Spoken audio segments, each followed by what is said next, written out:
Tonight, people in Murrieta who evacuated ahead of the Tenaja Fire can go back home. The evacuation orders have been lifted for those who left in its path. Firefighters now have the wildfire 20% contained. News 8's Brandon Lewis is live in Murrieta tonight with the latest. Brandon?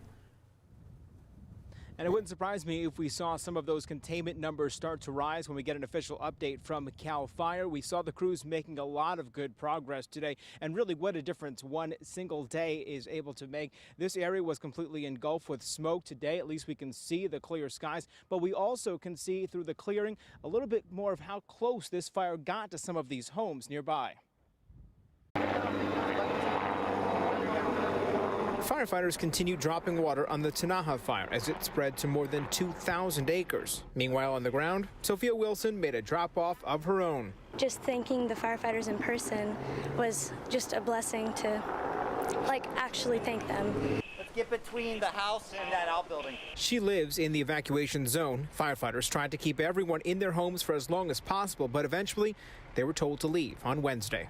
And then we just started praying, and it seemed like it was getting better, but then the winds would change. But as soon as I was told to evacuate, I was really nervous. But firefighters managed to stop the flames just as they approached the development. They saved my house because it could have been bad. The fire was right next to my house. It could have burned, but it did.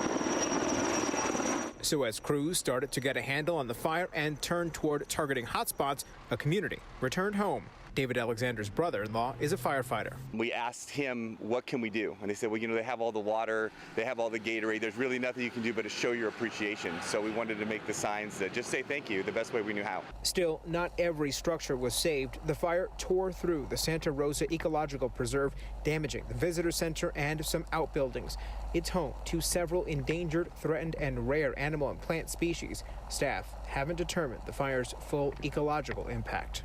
Scary. I get too emotional about stuff like this, especially when it's in your backyard.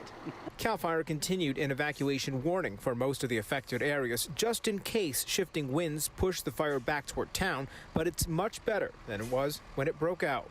It brings tears to my eyes. They did a great job.